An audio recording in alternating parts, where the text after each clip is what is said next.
Hey, I'm gonna talk to you guys about how you can create YouTube channels and grow on YouTube. I'm gonna start a little bit with an introduction about myself. So I'm the director and founder of Fair Animations. It's one of the last channels that I've created in the past. In the past, actually, a couple of years that I've been working on YouTube and creating content and YouTube channels. Originally, I started with studying finance. I was studying finance, stock market, and economics, and I had a master's degree based on all of this. But to be honest, this was not something that I was really interested about. And after a couple of years of studying this, I realized that this was not something for me. And so I moved on to doing some research on videos, and I was hired eventually into a multi-channel network. So if you guys are not familiar with what a multi-channel network is, it's actually a company that is integrating YouTubers and monetizing content on their behalf. So I was really close to everything dealing with the business model of YouTubers, and this was early in 2013. So this was pretty early in the, let's say, monetization of content on YouTube. And so I was able to connect very easily and very fast with like different YouTubers in France from different size and different niche, dabbing in different categories. So this was pretty interesting. And it helped me, to like figure out what is the business model on YouTube and how those guys were actually creating content around it and were actually successfully growing. So after a couple of months of an internship in Berlin, Germany, I was able to become director of the business development in France. And so after I gathered a lot of connections with French YouTubers, well, one of my main goals was to actually go ahead, and start my own journey, start my own YouTube channel.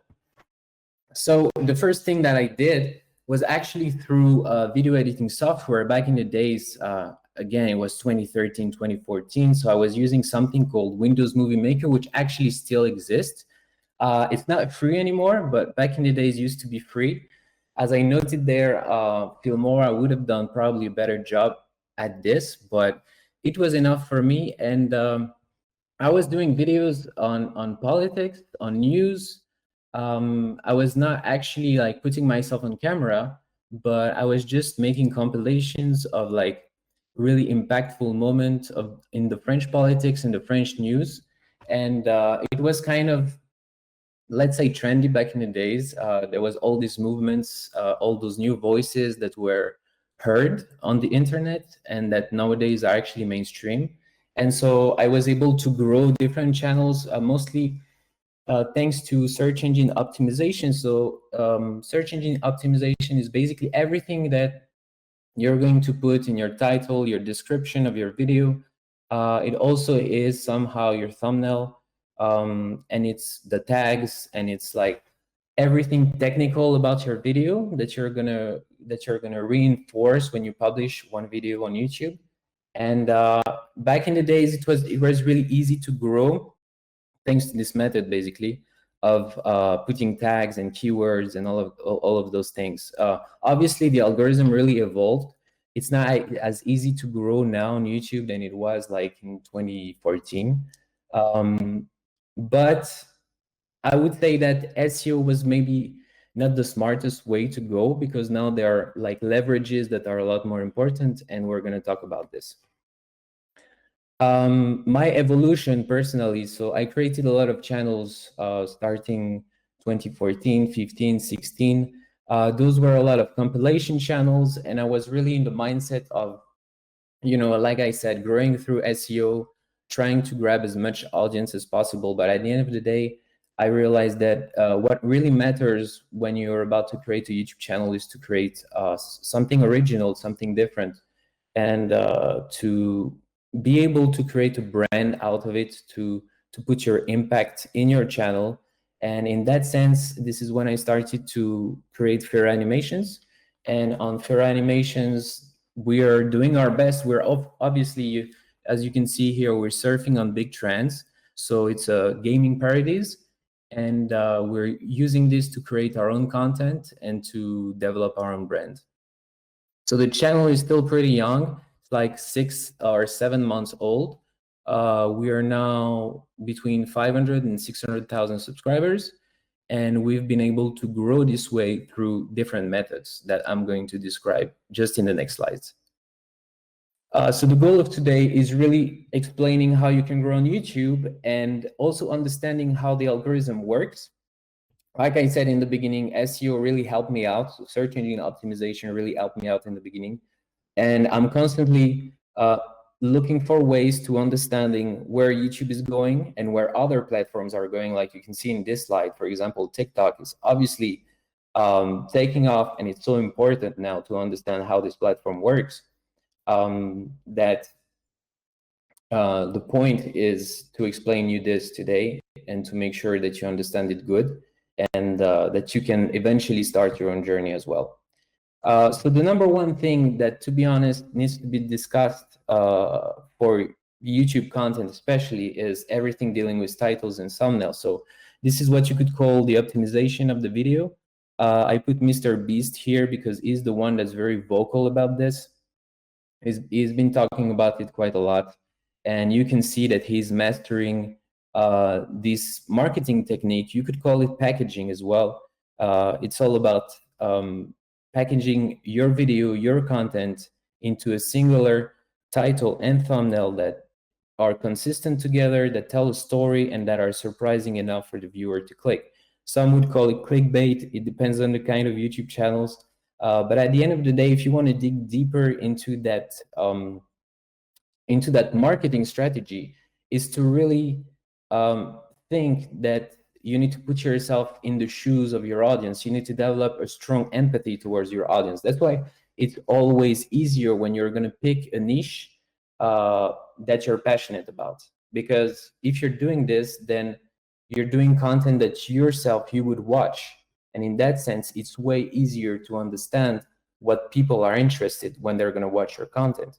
And so in that sense, it's very important that you pick something you love, something you're passionate about, and that you can understand actually why the viewers are coming and what is their psychology when they're coming to the YouTube homepage and when they're going to choose their first video to watch. You need to understand why your video is going to be of interest for them. And you need to really cater to your audience at all times when you're going to pick your titles, when you're going to turn on the camera and start recording your content. So yeah, just more on this, basically. I would say that before you start turning on your camera or getting on your editing software, the idea is really that you need to have a clear idea of how the video is going to be packaged, how it's going to be presented to your audience. For example, you can take a notebook and you can start writing some ideas every day. Have some thumbnails, designs. You can sketch them and share them with your friends, you know, and with anybody that's also a content creator. Can be very helpful to figure out, you know, what is the most interesting idea that you have on this notebook and what is the best looking thumbnail that you can use. And once you're really convinced about this, then you can start turning on the camera and you can actually, or get on your editing software, you know, and like start creating kick-ass content. And to be honest, this is something that you need to try by yourself, because there is no such thing as an education for it, I feel. I myself, I have tried to hire, for example, the people who get the closest to that position of understanding marketing and packaging a content like this would be, for example, copywriters in marketing agencies or advertising agencies, but those guys don't actually know how to attract YouTube audiences and how to really, you know, empathize with a special niche on YouTube. So this is something you need to learn, I would say, on the field. On an everyday basis, and that's why it's an important skill to develop, because only YouTubers really understand this. Two things that I would use on a daily basis to describe kind of how to describe the mentality and the steps that you need to take in order to really be successful at packaging your content. So two expressions that I use is expect the unexpected.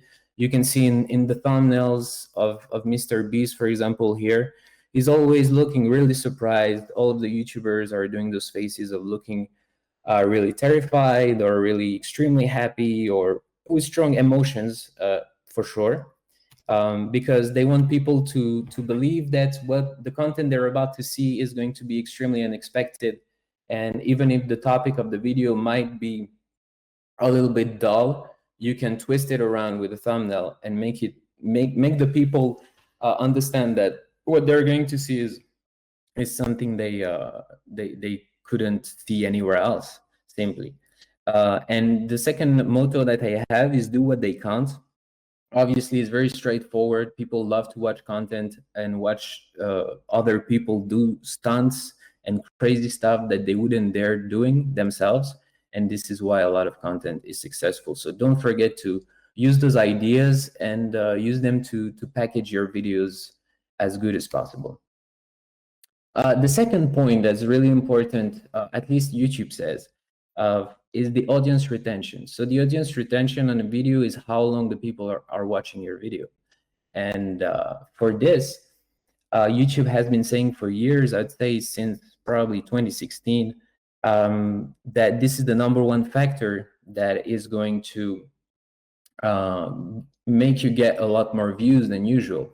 But in reality, what makes you get a lot of views on YouTube is, like I said, the first point, mostly it's all about packaging, and they call it the click-through rate. So they want you to rise your click-through rate as much as possible so that you get the most views possible. Now, the audience retention is really important. In theory, it's supposed to get you more audience and more views, but in reality, it mostly creates a lot more engagement on your videos. And that engagement on your videos, the fact that people stick around and come back for the next one, it just means that you're keen on developing a brand.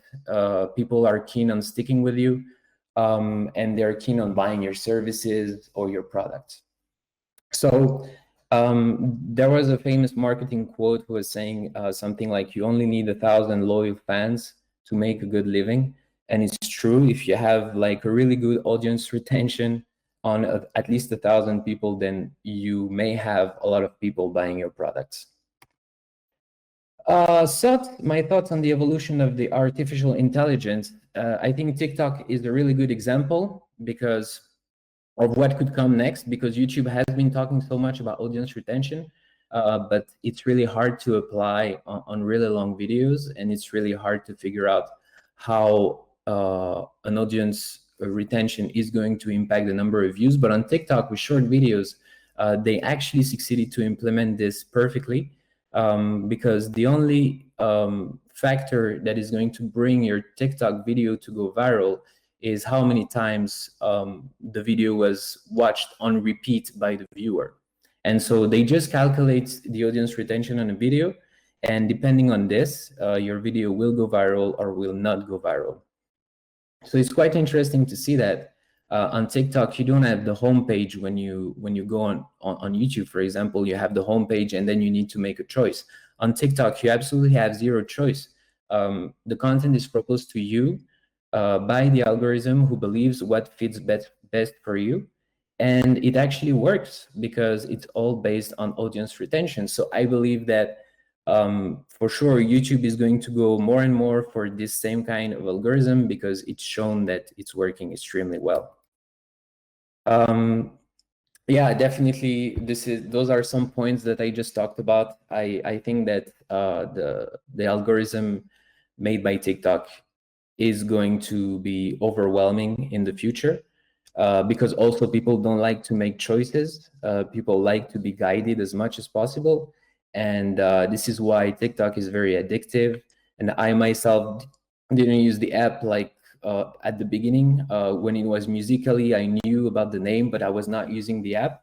But now I can tell that a lot more people are using it. Also, TikTok has been sponsoring like the Euro 2021 in football. So now a lot of people are aware about it. So it's going to be a big boost for this platform for sure. So I think in terms of content strategy overall, and something that you can do with Filmora 100%, is that you can, first of all, think about the strategy behind your video, really pick your niche, make sure that you're doing something you're passionate about and that you understand and you empathize 100% with your audience. That's the most important. Then secondly, make sure you have a good title, a good thumbnail, that everything is clickbaity, I would say, for YouTube, because this is how things work. And then what you can do is use Filmora to cut small sequences of your video and put them, for example, on TikTok. And if you're doing great quality content, your audience retention will reward you in the future on the TikTok platform. It's actually on Fair Animations. Well, TikTok works in some weird ways because it works depending on the geolocalization of where you are and proposes your audience depending on where you actually are living. But I spent a couple months in Los Angeles and I opened a TikTok account for Fair Animations, and I was able to grow like instantly. Probably the first videos made each around 5 million views to 10 million views. So it can be exponential growth. If you're doing quality content, you're going to be rewarded much faster on TikTok. But TikTok doesn't have all the monetization that YouTube is going to bring you. So it's crucial to, you know, have a double strategy. First one on YouTube and then cut your clips. I think that Filmora has this option to reformat automatically your videos into from horizontal to vertical videos. And that definitely would help you out a lot if you want to diversify your content. So I think that's about it for me. And I'm going to pass it back to Andy. Let me start this. All right. All Awesome. right, you're good. Yeah, I'm good here. Okay, perfect. Thank you so much, Francois. That was No worries. wow. Like, I don't have a YouTube channel, but I never knew that there were so many kind of thought that, you know, process that you have to consider going and to in order to grow a channel. But you know, a lot of good points that you've touched on. So I'm going to just start our Q&A right now. But yeah, you know, that to your point, thanks for the shout out. We've got our next Filmora next version update, and we've got a pretty cool feature, just like you said, that allows you to automatically adjust, you know, change your generate kind of your final video into different aspect ratios, called auto reframing. So pretty exciting stuff. But let me open up the floor to any questions that we have from our audience. So let's see here. Okay. So yeah, our first question from our audience is there like a specific, any kind of genre of videos that are easier to gain, like a kind of genre of videos that are, you know, particularly easier to gain like longer watch times or just generally perform better? No, really, like I said, it depends a lot on what you're passionate about and what kind of content you want to create. Because if you pick something that you believe is easy, because I don't know, it's like younger audience, or you think you can understand better the subject, I think at the end of the day, it's way better to focus on something that you understand 100%, because you're going to be able to make better content and people are going to watch more. So if you want to focus a lot on watch time, then definitely pick something that you know very well and where you're going to be able to make a difference, you know, in this niche, I would say. Thank you. Our next question is, so our audience says, I'm a teacher and do fun music parody videos throughout the year. What tips do you have for getting as many views as possible or to go viral?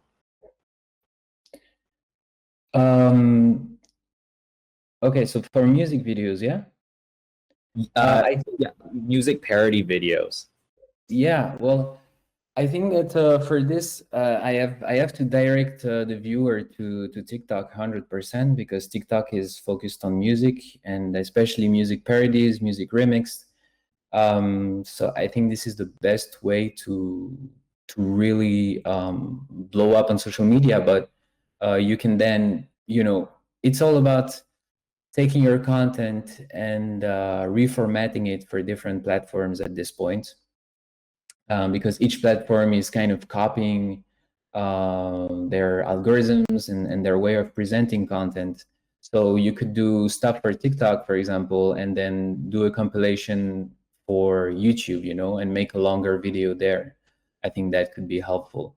Because, I mean, it depends, but if you're going to make like a parody of music videos for really big popular song, it's going to be really hard to get detected on YouTube because there is so much content and it's really a lot harder, I think you would need to take my strategy of if you want to go on YouTube and make those compilations, from TikTok. I think that you really need to think about the good title and the good thumbnail and bring as much traffic as possible when you release the video, because there is this thing called the velocity that you need to have to launch your video. And you need to have those first views coming in, and the views that you're bringing in need to be especially from your target audience. So yeah, this is what I would do. Great, thank you. The next question is, how would you know what to do to capture a particular target group? So I'm not sure if this question is like whether trying to figure out like what the target group already is, or like knowing what the particular target group is, and then like how do you then I guess capture them, like I guess more of them, or keep their kind of retention. Yeah. Okay. Yeah, sure. Well, I think that you need to think, you put yourself in the shoes of the target group. Where is the target group hanging out? On what platforms, on what groups? You need to really picture yourself into their feet and to realize what are the places where they're hanging out. And you need to be in those places and to direct them to your piece of content. So you can do that manually. You can go in groups and you can like leave messages and let everybody know in this group that you have this content ready for them. You can use, if you have funds, you can use advertising, obviously, but advertising is usually a bit less effective. People dislike advertising in general. So if you're going to advertise like this, people they may still come and they may visit your content, but maybe they will not give such a good feedback. So that could be a bit discouraging if you're starting. So try to look for ways that are as organic as possible to drive your audience and let them know that you have this content ready for them. And then it's like a wildfire. I don't really know how to explain it properly in English, but when somebody likes something on YouTube, YouTube puts this person in a group, right? This person belongs to like a niche of people, right? And if a lot of people in this niche kind of enjoy a lot the same type of content, this promotion is going to be extended to a larger group of people, and this is what you want. You want to really focus on a small group of people at first. Make sure you satisfy them extremely with your content, and then the promotion will evolve around this circle of people and to get promoted to larger and larger circles. So yeah. Thank you. Our next question is, does this mean we have to start TikTok in order to grow quicker? So I guess the question is TikTok like a must right now, like to grow, or is there any other platforms or other ways? I think that TikTok has a really, really good future in front of them. So I think it's a must. But it depends really on your goal and also especially on your financial goal. because obviously YouTube has the business model to sustain you as a creator, and TikTok really doesn't have it. I think they have a monetization program, but it's very weak. It's not something you're gonna be able to live off. But if you just want exposure, and if you just want to start building your brand and start collaborating and putting yourself out there, obviously TikTok is the number one thing, and this probably for a long time. So it's always good to invest, in a platform kind of at the beginning. We're not at the beginning anymore. Like Musical.ly was the beginning of TikTok, but we're still early, and there is not a ton of really skillful content creators like on YouTube, on TikTok yet. So so there's still a lot of room, and I think it's one thing to do. Yeah, taking advantage of getting into that space first. Okay, I guess just because we're kind of strapped for time now, I'm just gonna last this next question, make it our last, and we do have other questions, but I'll kind of keep that for next time. Okay. So how do you keep an idea short and sweet instead of continuously making it more and more elaborate? In terms of just the idea for, I don't really understand the question in that sense. Just for packaging the content, you mean?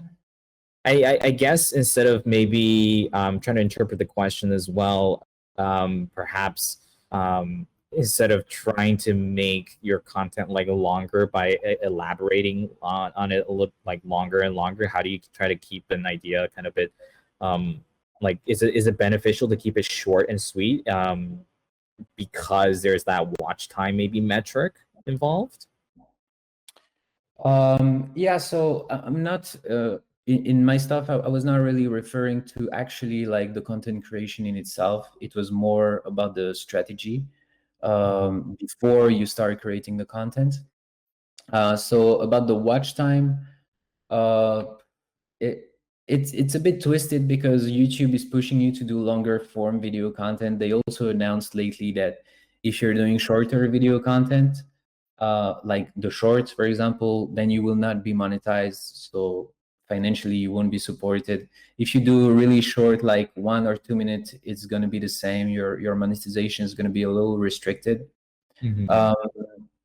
So yeah, I think that on YouTube you're forced to do longer videos. But when it comes to the strategy, if I can bring it back to this, I would say that it's always good to stay simple and synthetic in anything that you're doing, both in finding the strategy for your content and then actually in the content in itself. I think it's good to go to the point and yeah, to just satisfy the viewer as much as possible in any case. Gotcha. That's great. Yeah, we are a little bit over time now, so I'm gonna end the Q&A here. For François, thank you so much for staying up at this hour to share your valuable knowledge. If our audience maybe have more questions for you, is there any way for them to get in contact with you? Yeah. I have the email address from Fira Animations that you can find if you go on the channel in the description. It's contact@fira.animations.com. But yeah, if you want to shoot me some questions, you can do that there, or on Instagram, or you'll find the links on the channel for sure. Absolutely great. Yeah, or maybe I can just gather a list of all these questions we have answered, and I can send that to you personally, and you can share that content on your channel. So everybody, you guys know what to do. Great. Perfect. So thanks so much. I'm gonna let you go now. Thank you, François. Well, thank you, Andy, for having me. It was a pleasure, and nice to meet you all.